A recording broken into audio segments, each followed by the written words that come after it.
본문의 말씀을 가지고 복의 가정은 만들어가는 것입니다 라고 하는 제목으로 말씀을 나누려고 합니다. 올해 가정의 달을 통해서 저는 해마다 가정의 달은 가정설교만 합니다. 그래서 첫째 주에는 어떻게 하면 좋은 또 부모가 되겠는가 하는 생각들을 해보았고, 또 두 번째 주일은 어떻게 하면 좀 더 좋은 자녀가 되어질 수 있을까 하는 효에 대한 얘기를 했고, 그리고 지난주에는 어떻게 하면 좀 더 좋은 남편, 좋은 아내의 모습으로 살아갈 수 있을까 하는 얘기를 나눴고, 오늘은 또 이제 마무리하면서 전체적으로 우리 가정의 분위기와 또 삶들을 어떻게 하면 좋을까 하는 생각들을 가지고 말씀을 나누려고 합니다.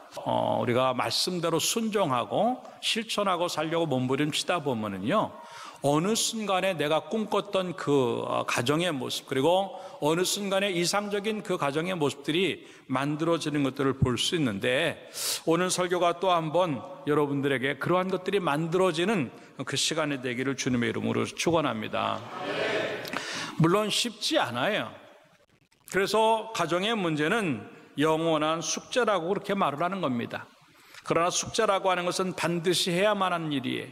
어렵다 그래서 포기하고 그냥 어떻게 살다 보면 되겠지라고 하는 그런 생각, 아니면 체념하고 포기하고 우리 남편은 안 돼, 우리 아내는 안 돼, 우리 부모는 틀렸어, 우리 자식들은 이제 끝났어, 이런 식으로 포기하고 살아도 안 되는 것이고, 예수 믿는 사람들답게 복된 가정을 만들어야 되겠지만, 여러분들 그러한 일들 어려워도 말씀을 들으면서 한 가지 한 가지 실천해 나가면서 그 일들을 잘 감당함으로 말미암아 여러분의 가정이 복이 있기를 주님의 이름으로 축원합니다. 그 이야기가 오늘 한나라고 하는 여인의 가정의 이야기를 통해서 소개되고 있어요. 엘가나라고 하는 사람이 남편입니다. 그런데 정상적이지 않은 가정에는 항상 문제가 생겨요. 이 엘가나라고 하는 그 남편이 아내가 둘이 있었다고 하는 겁니다. 사실 한 사람의 아내를 데리고 살기도 여러분들 어떤지 몰라 저는 그게 쉽지 않아요. 그럼 뭐 사모가 대단히 뭐가 문제가 많아서 그렇지도 않아요. 정말 제가 우리 친구 목사님들한테 우리 사모는 천사야 할 정도로 그렇게 내가 자랑스럽게 생각하고 참 괜찮은 분이에요. 뭐 여러분 안 믿어도 할 수 없고. 근데도 쉽지 않거든요. 부부라고 하는 게 그런 거예요. 그런데 두 사람의 아내를 데리고 산다? 아이고, 이거 아마 어려울 거예요. 아니나 다를까, 특히 여자들의 특성들은요, 그렇게 뭐 만만하지 않잖아요. 그래서 오늘 본문의 말씀에 보면 이 둘이 막 서로 얼마나 소위 말하는 앙숙이었다고 하는 거죠. 그런데도 불구하고 심 있는 자가 이기는 거예요. 분인나가 자꾸 이기는 거예요. 그 이유는 뭐냐면, 그 심이 어디서부터 나왔냐면, 분인나라고 하는 여인은 아들이 있었어요. 그리고 한나라고 하는 여인에게는 아들이 없었습니다. 그러니 이 아들 하나 가진 이 여자가 세상 다 가진 것처럼 한나를 업신여기고 무시하고 함부로 하고 자기가 조광지처는 한나인데 첩인 주제, 자기가 조광지처같이 그렇게 드세하며 살아가는 그런 모습이야말로 조광지처였던 이 한나의 입장에서는요, 견디기 어려운 시간들이었을 거예요. 얼마나 어려웠는가 보니까 오늘 본문의 말씀에 보니까 7절과 8절에 울며 먹지도 못하였다 그랬어요. 얼마나 힘이 들면요. 분인나가 그를 격분시킴으로 그가 울고 먹지 아니하니, 밥맛도 없고 잠도 안 오고 생각만 하면 눈물이 나는. 그런데 하나님께 그 문제를 가지고 나가서 몸부림침으로 말미암아 하나님이 그 여인에게 그 아들, 그 유명한 사무엘을 그 여인에게 허락하셨고, 또 그것을 뛰어넘어서 3남 2녀의 자녀를 더 허락하심으로 말미암아 역전을 시키는 내용이 오늘 성경에 나오는 한나 이야기입니다.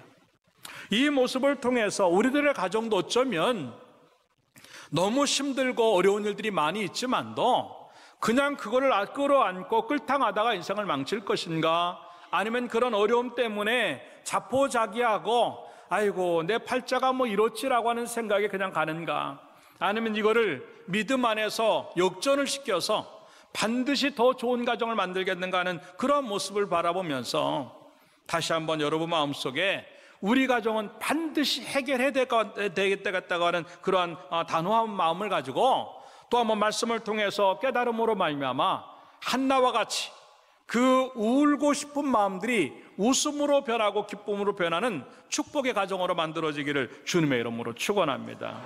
어떻게 하면 되겠는가 하는 것들을 몇 가지로 생각해 보겠습니다. 첫째, 따라서 합시다. 눈물로 만들어간다. 믿습니까? 복의 가정은요, 그냥 만들어지지 않습니다. 눈물을 흘린 만큼 만들어진다고 하는 것이에요. 오늘 본문에도 10절의 말씀에 보니까 그 눈물이 어느 정도까지 되었는가, 아까 7절과 8절에도 울며 먹지도 못했다 그랬는데 10절로 넘어가면 한나가 마음이 괴로워서 여호와께 기도하고 따라잡다. 통곡하여. 통곡하며. 이 통곡이라고 하는 말은요, 온 힘을 다해서 소리를 내서 꼭꼭 우는 그런 모습들이 이 통곡이라고 하는 것입니다. 울어도 안 되니까 정말 소리를 내서 엉엉 울지 않으면 미칠 것 같은 거예요. 그렇게라도 울지 아니하면 죽을 것 같은 거예요. 그러니까 자기의 온 그 힘을 다해서 엉엉 우는 한나의 모습이야말로 얼마나 힘든 모습인가 하는 것들을 보여주는 그런 이야기지요. 어쩌면 이 이야기가 한나 이야기만이겠어요. 왜? 얼마나 많은 가정들이, 울고 싶은 가정들이 있을 거예요. 남편 때문에 울고 싶고, 아내 때문에 울고 싶고, 부모 때문에 울고 싶고, 자식 때문에 울고 싶고. 한나는 어쩌면 남이 볼 때는요, 괜찮은 아내였을 것이에요. 왜? 오늘 본문에도 말씀해 보니까 이 분인나는 비록 아들을 가지고 있었지만 남편의 사랑은요, 한나가 더 많이 받고 있어요. 어느 정도로 위로를 받냐면, 당신은 나에게 10명의 아들보다 더 귀한 여자야. 이렇게 자상한 남편이 어디 있어요? 그리고 또 제사 때가 되면 그 제멜의 분깃을 주는데 꼭 갑절로 2배를 주는 거예요. 이것은 이 엘가나가 한나를 2배를 더 사랑했다고 하는 의미예요. 이 정도의 자상함과 그 정도의 보살핌과 그 정도의 그 배려가 있다고 한다면 어찌 보면 한나는 행복한 여자일 수 있는 거예요. 그런데요, 남 모르는 아픔이 있는 거예요. 겉으로 볼 때는 행복한, 위장되어 있는 거죠. 겉으로 볼 때는 웃을 수 있는 그런 모습이지만 속을 들여다보면은요, 엉엉 울 수밖에 없는 그런 입장에 놓인 이 한나의 모습을 본다고 하는 것이에요. 우리에게도 얼마나 그런 가정들이 많아요. 반드시 그렇게 울만한 형편들이 많은데도 불구하고 내가 장로의 가정이니까 그 표현 못하는 거예요. 내가 권사의 가정이니까 함부로 말 못하는 거예요. 내가 집사의 가정이고, 그래 은혜 받은 사람의 가정인데, 내가 그래도 교회에서 앞장서 일하는 사람의 가정인데 감추고 싶은 거예요. 울고 싶은 마음들, 그리고 통곡하고 싶은데도 불구하고 그것을 감추며 살아가는 우리 성도들이 얼마나 많이 있겠어요. 남이 보면 항상 웃고 다니니까 아이고 행복한가 보다, 야 남편이 잘해주는가 보다, 아내가 참 훌륭한가 보다, 부모님이 잘해주는가 보다, 자식들이 잘 되는가 보다. 아니거든요. 내가 웃는 게 아니라고 말하는 것처럼 정말 통곡하고 싶은데 통곡할 자리가 없고, 통곡하고 싶은데 그러한 어떤 상황이 안 되고, 그러니까 가슴앓이를 하고 사는 우리들의 가정들이 너무 많은 거예요. 어느 정도였냐면 한나는요, 그 말을 한마디로 표현할 때 뭐라고 말하는 15절에 따라서 합시다. 나는 마음이 슬픈 여자라. 예. 그 모든 것들을 다 합쳐서 딱 한마디로 얘기를 하면 뭐냐면 15절의 말씀처럼 나는 마음이 슬픈 여자라.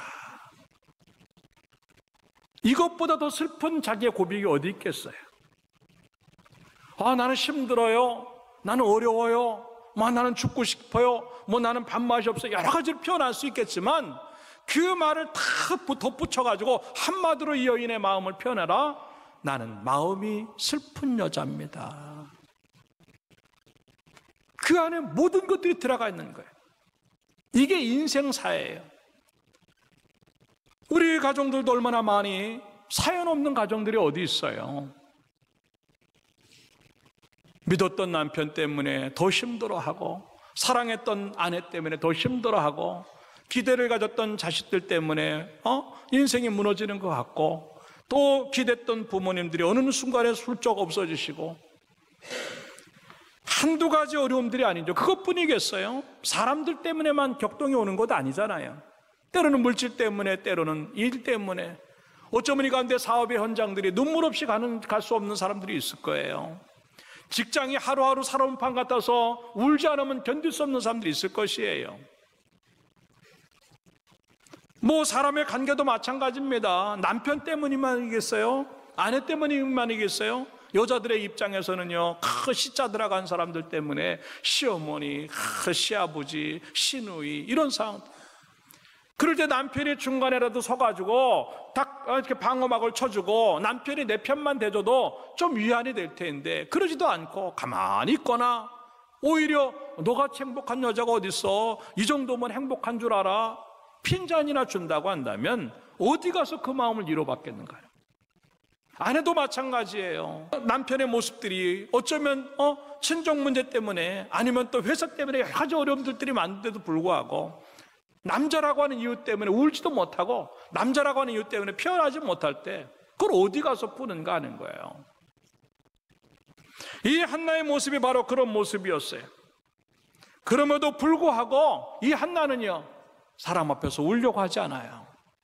눈물이 나고 밥맛이 없는 그런 상황 속에서도요, 마지막 그의 눈물의 정착지는 어디였냐면 하나님이었어요. 오늘 본문의 말씀에 보니까 성전에 올라가서 하나님 앞에 기도하는 이 한나의 모습을 봅니다. 그리고 통곡을 하는 거예요. 왜? 사람 앞에서 울어봤자 해결이 안 되거든요. 사람 앞에서 울어봤자 오히려 핀잔이 되고, 사람 앞에 울어봤자 또 한 번 지는 것밖에 안 되니까 하나님 앞에 자기의 울음을 터뜨리면서 하나님만이 내 마음을 아십니다라고. 하나님만이. 그런데 이상해요. 사람에게 상처받은 것이요, 사람을 통해서 위로받으려고 하니까 안 될 때가 참 많아요. 사람에게 상처받은 것을 사람에게 위로받으려고 하니까 되는 것 같은데 더 큰 상처가 올 때가 얼마나 많은지 몰라요. 그런데 하나님 앞에 가니까 그 상처가 치유되는 것이라는 거죠. 여러분들, 울고 싶은 마음이 있을 때 하나님을 찾기를 주님의 이름으로 축원합니다. 여러분, 통곡하고 싶을 때 사람에게 통곡하면 또 한 번 지는 것밖에 안 되지만, 하나님에게 통곡하면요, 그 눈물마저도 복이 되고, 눈물마저도 기적이 되고, 그 눈물마저도 또 하나의 은혜가 될 줄로 믿습니다. 문제 해결의 길이 거기 있는 거예요. 눈물 없는 가정이 어디 있겠어요? 다 있어요. 목사의 가정도 있을 수 있습니다. 장로님의 가정들도 있을 수 있고요, 권사님의 가정도 있을 수 있어요. 아이고 신앙 좋다 하면서 울어? 그거 아니에요. 오죽하면 저 눈물이 나올까 하는 생각으로 바라봐야 돼.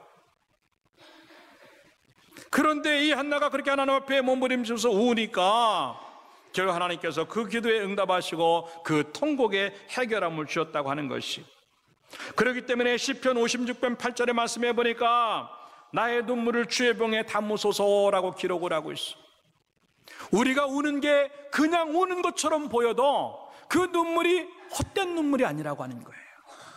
세상에서 흘리는 눈물들은요, 오히려 우리를 더 약하게 만들고 우리를 패배자같이 느끼게 하고 자존심 상하게 만들지 몰라도, 하나님 앞에 우는 그 통곡의 눈물은요, 하나님이 귀히 보시고 한 방울도 버리지 아니하시고 주의 눈물병에 담아 두시는 줄로 믿습니다.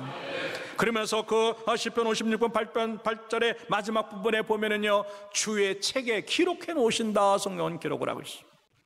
얼마나 멋진 거지만 주의 책에 기록되지 않았나이까. 여러분들이 흘린 그 눈물들, 너무 아파서 통곡할 수밖에 없는 그런 상황이라 할지라도 걱정하지 마십시오. 많이 우는 만큼 하나님에게 기록되어지고, 많이 우는 만큼 하나님의 눈물병에 보관되어져서 그 눈물병 때문에 여러분의 삶이 웃음으로 바꿔지고 행복으로 바꿔진 날이 올 줄로 믿습니다. 어찌 보면 그 눈물이요, 우리들의 인생에 막힌 것들을 뚫어내는 하나의 탈출구가 되는 것이고, 그 눈물이 어쩌면 우리의 거칠거칠한 그런 표면들을 갖다가 더 매끄럽게 만들 수 있는 길이 된다고 생각을 하고, 여러분들 눈물이 소중한 눈물이 되기를 주님의 이름으로 축원합니다. 억울하다고 울지 마세요. 힘들다고 울지 마세요. 정말 울어야 될 것은 하나님 앞에 울 수 있는 사람이 되길 주님의 이름으로 축원합니다. 그 힘든 것도 하나님에게 가져가고, 그 어려운 것도 하나님 앞에 가져가고, 그 아픈 것도 하나님에게 가져가면요 해결해 주실 줄로 믿습니다. 그러면서 시편 84편 6절에는 뭐라고 기록을 하고 있냐면, 눈물 골짜기를 지나간다 할지라도 따라잡지 그곳에 많은 샘이 있을 것이며 이른 비가 복을 채워주나이다. 믿습니까? 내가 몇 방울 흘린 것 같지 않아도 불구하고 통곡했던 그 눈물들이요, 이 하나의 삶들, 여기서 골짜기라고 하는 것은 시편 23편에서 말하는 것처럼 사망의 음침한 골짜기를 지나가는 것 같은 거예요. 그럼에도 불구하고 그 골짜기를 아름답게 지나갈 수 있는 이유는 뭐냐면 내가 흘린 눈물 때문이라고 하는 것이. 그런데 그 흘린 눈물 때문에 골짜기를 지나가다 보니까 어느새 그 골짜기는 샘이 되었고, 또 내가 흘린 그 눈물로 가지고 이제 그 골짜기를 지나가다 보니까 내 눈물이 어느새 이른 비에 복이 된 줄로 믿습니다. 근데 그런 은혜가 있기를 주님의 이름으로 축원합니다. 내가 얼마나 많이 눈물을 흘렸느냐, 그게 중요하지 않아요. 내가 하나님 앞에 얼마나 울었느냐, 내가 하나님 안에서 흘린 눈물이 얼마나 있느냐에 따라서 나의 가치가 달라지고 내 결과가 달라진다고 하는 것들을 생각을 하고, 다시 한번 여러분의 슬픔과 통곡하고 싶은 마음들이 하나님께로 가져감으로 말미암아 그것이 웃음이 되고 기쁨이 되고 위로가 되고 행복까지 되는 역사가 주어지기를 주님의 이름으로 축원합니다. 가정에만 눈물이 필요한 것이 아니지요. 어떤 사람들은 남이 알지 못하는 아픔, 질병 때문에 견딜 수 없는 고통들이 있을 수 있어요. 우리 성도들 가운데도 사업이 힘들어서 절망 중에 있는 사람들도 있습니다. 또 직장의 문제 때문에 내일이 안 보이는 사람도 있어요. 물질 때문에 이 모양 저 모양으로 우리의 삶들 속에는요 아픈 게 많아요. 그냥 내 마음이 슬픕니다라고 해요. 그런데 하나님이 그 슬플 때 위로가 되시고 그 외로울 때 친구가 되어주신 줄로 믿고 하나님에게 가서 흘려지는 눈물이 있기를 주님의 이름으로 축원합니다. 그래서 고린도후서 1장 5절에 그런 얘기를 해요. 그리스도의 고난이 우리에게 넘친 것 같이 우리의 위로도 그리스도로 말미암아 넘치는도다 그랬어요. 그러면서 9절에는 그런 얘기를 해요. 우리 마음에 사형 선고를 받은 줄 알았으니 그렇기를. 얼마나 힘들면 당신은 죽습니다라고 하는 사형 선고를 받는, 그럼에도 불구하고 하나님이 우리를 살리시는 줄로 믿습니다. 누가 우리를 죽여요? 환경이요? 아픔이요? 슬픔이요? 눈물이요? 그게 우리를 죽이는 게 아니에요.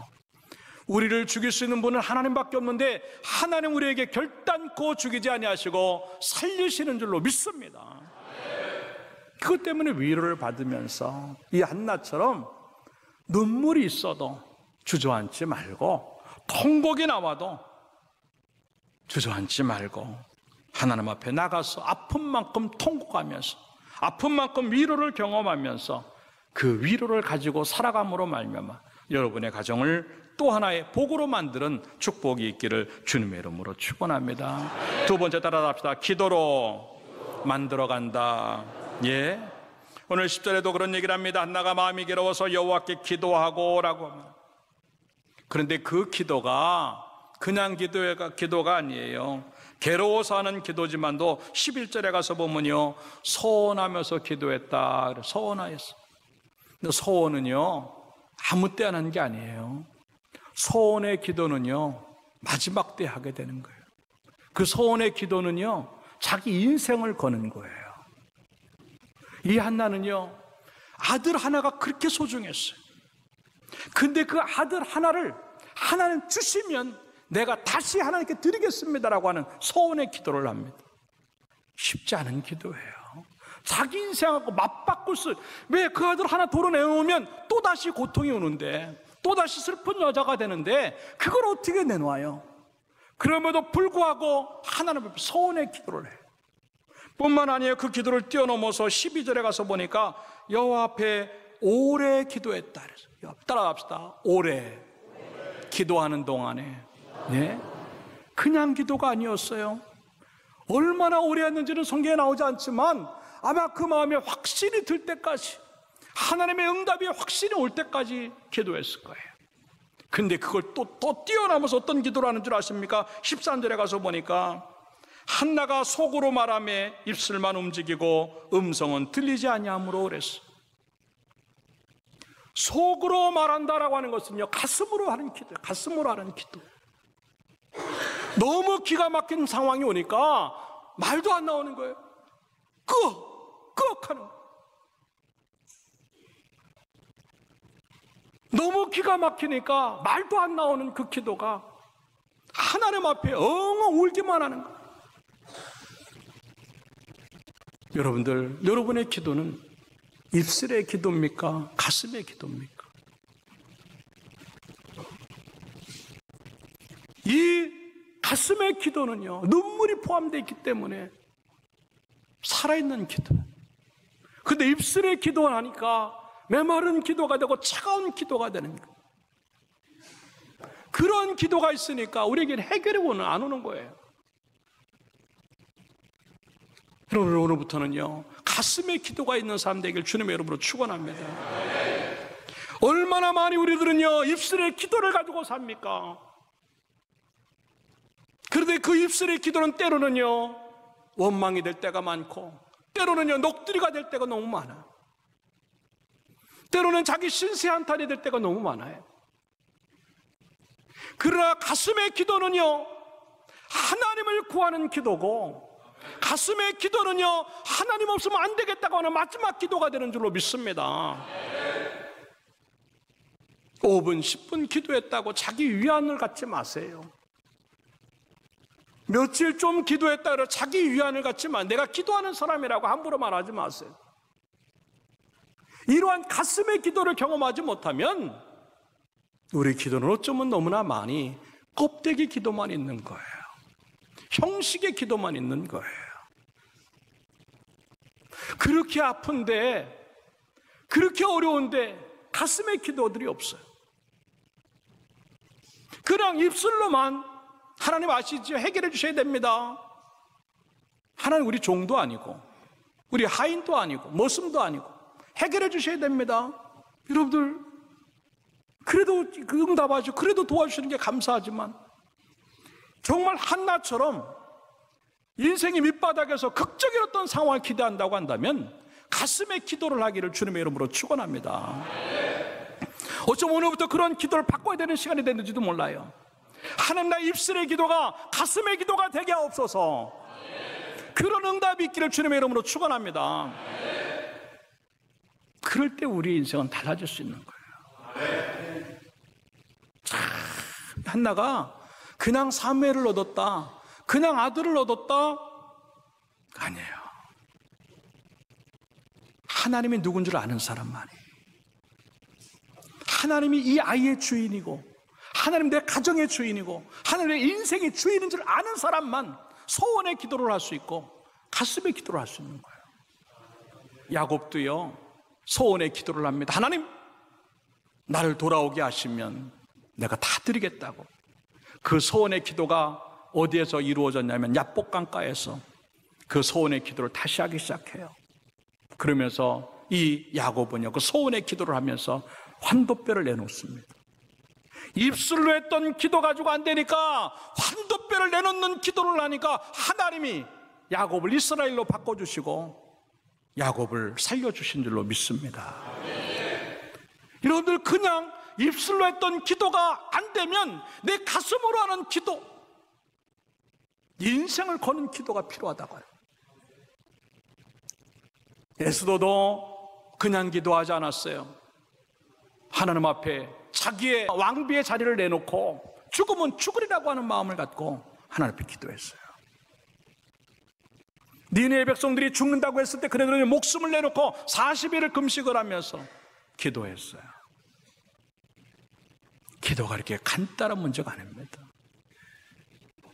하나님이 우리 인생에 역사하시고 그 역사 속에서 기적을 갖고 오고 그 기적이 역전까지 갈 수 있는 상황이 되려고 한다고 한다면 어쩌면 하나님이 원하시는 가슴의 기도가 이제는 필요하지 않을까 하는 생각을 하는 거예요.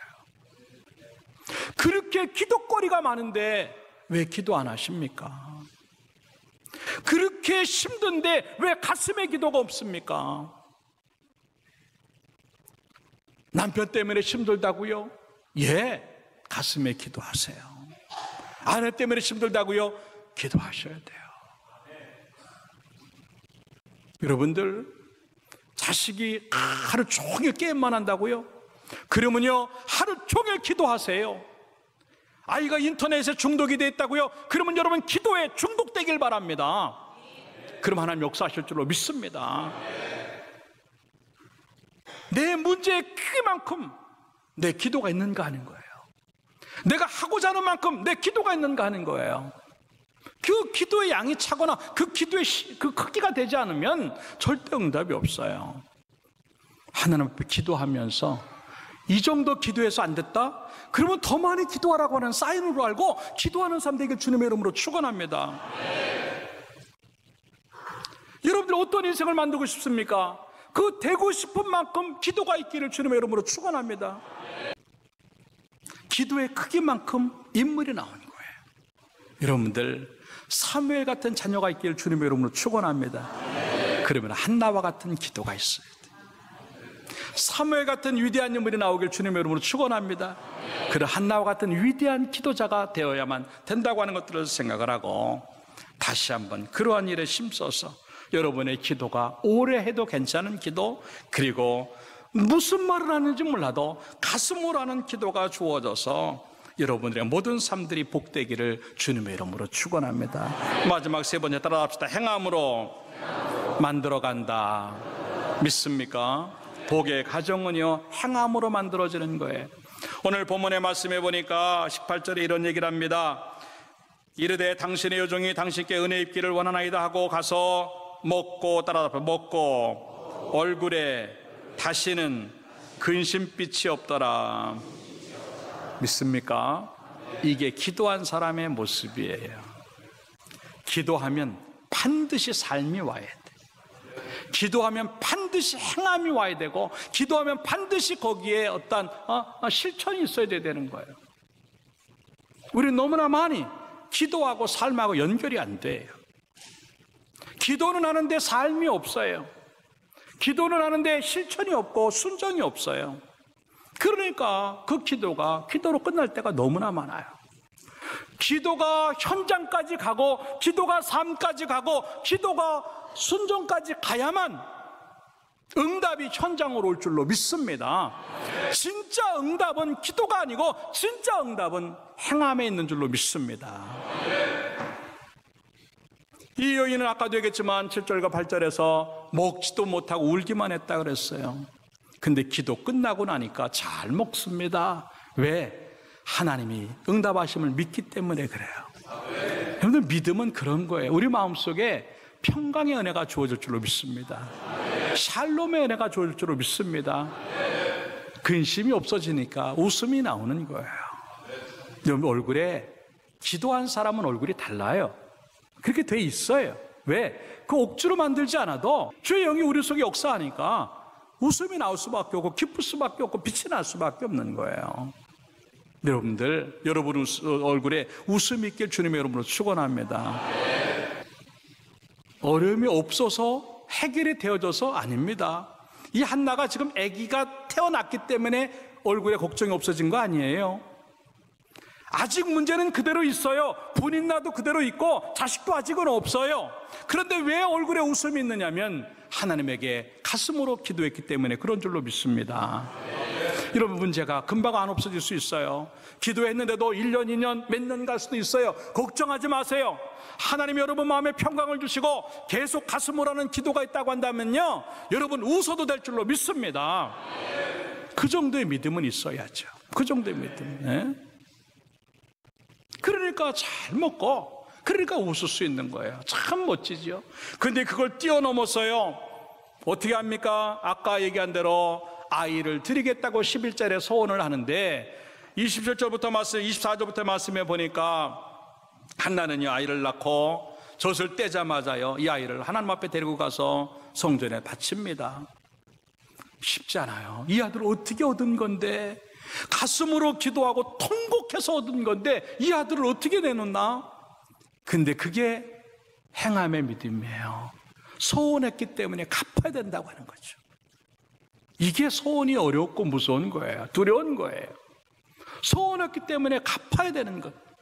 망설이지 아니하고 오히려 빨리 그날이 오기를 기다렸다가 젖을 떼자마자 바치고, 그것도 엘가나가 동의하에 같이 가서 바치는 그 모습이야말로 얼마나 이 사람들이 큰 복을 받았는가 하는 것들을 보여주는 그런 이야기지요.